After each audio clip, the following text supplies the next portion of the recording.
Assalamualaikum warahmatullahi wabarakatuh. Welcome to my channel, Afraha Miriano, Learning is Fun. Pada video kali ini, kita akan membahas tentang lipid, yaitu salah satu materi dalam bidang studi biokimia.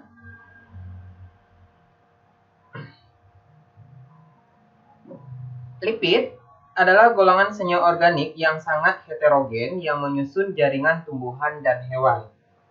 Lipid merupakan golongan senyawa organik kedua yang menjadi sumber makanan. Kira-kira 40% dari makanan yang dimakan setiap hari dan merupakan bahan baku bagi banyak komoditi penting seperti sabun. Lipid adalah komponen sel atau jaringan yang terdiri atas beraneka ragam senyawa yang sebagian besar hanya larut dalam pelarut organik seperti ether, kloroform, dan benzen.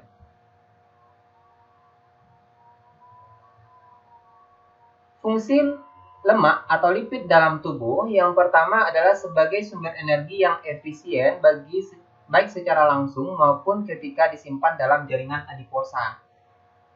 Yang kedua, sebagai isolator panas dalam jaringan serta di sekeliling organ tertentu.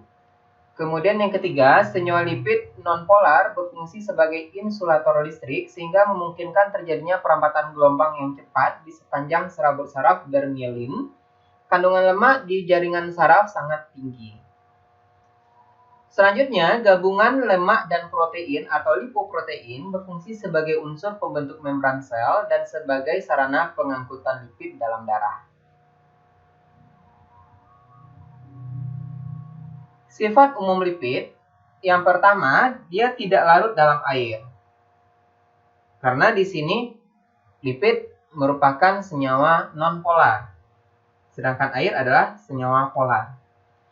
Kedua, larut dalam pelarut organik seperti benzen, ether, aseton, dan kloroform, serta karbon tetraklorida. Selanjutnya, mengandung unsur karbon, nitrogen, dan oksigen, kadang-kadang juga mengandung nitrogen dan fosfor.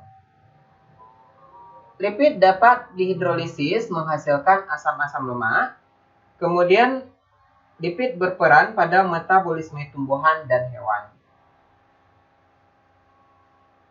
Berdasarkan sifat tersebut, kelarutannya merupakan ciri khas lipid dari senyawa organik lainnya. Sifat ini disebabkan struktur lipid yang sebagian besar molekulnya mirip dengan alkana. Nah, ini adalah struktur lipid. Dia memiliki kepala karboksil polar dan ekor hidrokarbon non polar.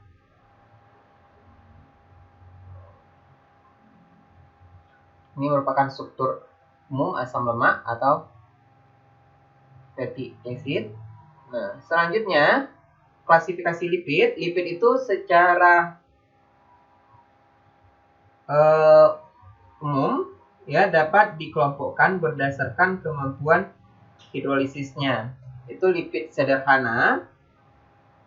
Lipid sederhana secara kimia yang diartikan adalah lemak atau yang disebut juga sebagai lemak adalah trigliserida dari gliserol dengan asam lemak. Berdasarkan bentuknya, trigliserida dapat dipandang sebagai hasil kondensasi ester dari satu molekul gliserol dengan 3 molekul asam lemak. Sehingga senyawa ini sering juga disebut dengan triasil gliserol. Jika ketiga asam lemak itu sama, maka trigliserida yang diperoleh disebut lemak paling sederhana. Tetapi jika ketiga asam lemak tersebut tidak sama, maka trigliseridanya disebut trigliserida campuran. Pada umumnya, trigliserida alam mengandung lebih dari satu jenis asam lemak. Di samping trigliserida dikenal juga istilah monogliserida dan digliserida. Namun demikian, dua yang terakhir jarang dijumpai di alam tetapi dapat dibuat di laboratorium. Untuk memberikan nama lemak adalah dengan memperhatikan kedudukan gugus-gugus asil yang menggantikan hidrogen dari gliserol. Untuk menunjukkan gugus-gugus asil, maka atom karbon dari gliserol diberi tanda alfa, beta, dan gamma yang dimulai dari salah satu ujungnya.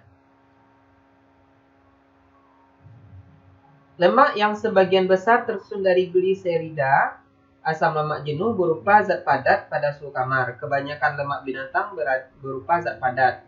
Lemak yang sebagian besar tersusun dari gliserida asam lemak tidak jenuh berupa zat cair pada suhu kamar. Zat ini terutama berupa minyak tumbuhan. Lemak yang dikarenakan pada jari akan terasa licin dan pada kertas akan membentuk titik transparan. Zat ini lebih ringan daripada air dan tidak larut dalam air, akan tetapi larut dalam pelarut organik seperti alkohol, eter, aseton, dan lain sebagainya. Klasifikasi lipid berikutnya adalah lipid majemuk. Lipid majemuk jika dihidrolisis akan menghasilkan gliserol ditambah dengan asam lemak dan zat lain. Secara umum, lipid majemuk atau lipid kompleks dikelompokkan menjadi dua, yaitu fosfolipid dan glikolipid. Selanjutnya adalah steroid. Steroid sering ditemukan bersama-sama dengan lemak. Steroid dapat dipisahkan dari lemak setelah proses penyabunan. Oleh karena itu, steroid tidak tersabunkan, maka senyawa ini terdapat dalam residu. Lebih dari 30 jenis steroid telah dijumpai di alam. Terdapat pada jaringan hewan dan tumbuhan, ragi, dan jamur, tetapi jarang ditemukan pada bakteri. Steroid sendiri adalah senyawa turunan siklopentanofenantren. Oleh sebab itu, berbeda dari lipid yang tersusun dari asam lemak dan gliserol, berikut adalah struktur dari steroid. Ya, nanti kita akan lihat berapa strukturnya.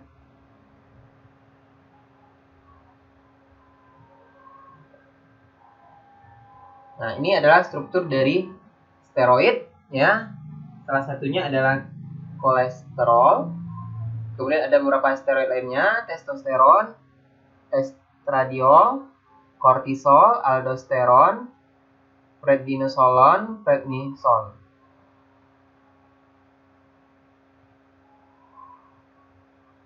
Oke, kita lanjut lagi.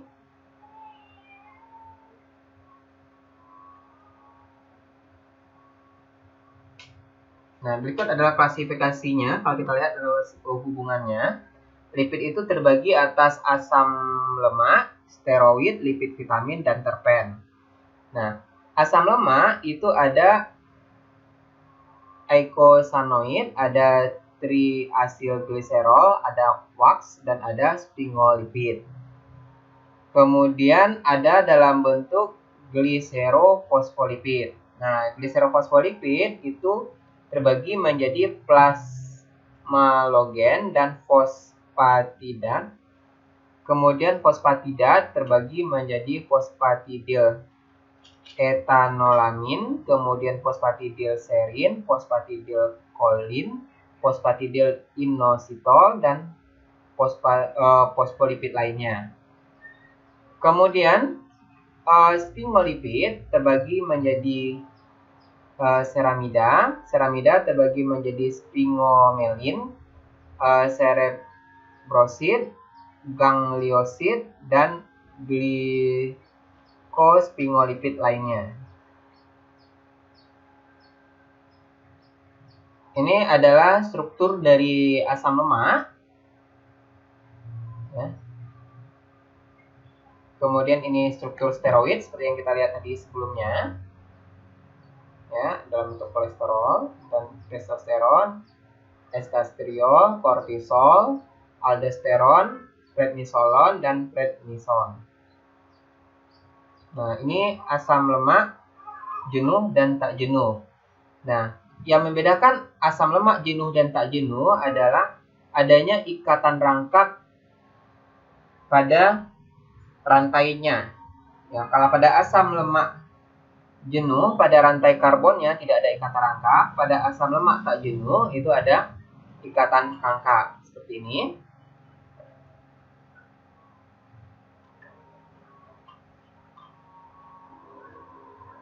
Berikut ini adalah contoh struktur beberapa asam lemak. Ini ada contohnya palmitat, asam lemak jenuh, dan ada oleat, asam lemak tak jenuh.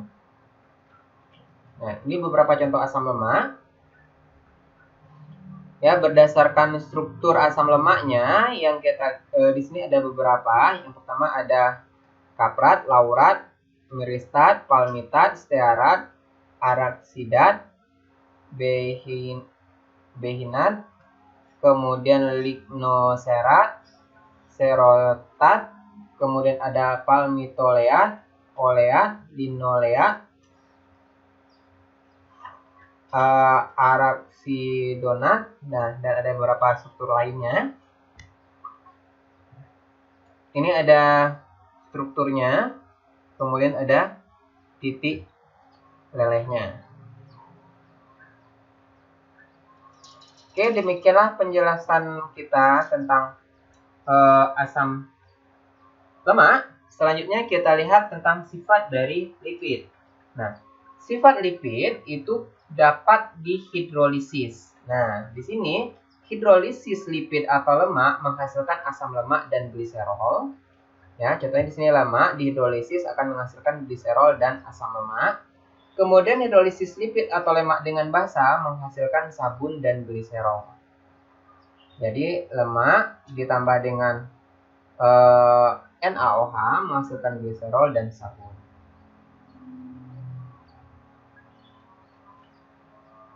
Demikianlah pembahasan kita hari ini tentang lipid. Apabila Anda merasa mendapatkan ilmu baru hari ini, silahkan like, share, komen, dan subscribe video ini. Saya akhiri dengan wabillahi taufiq wal hidayah. Assalamualaikum warahmatullahi wabarakatuh. Terima kasih atas semua perhatiannya.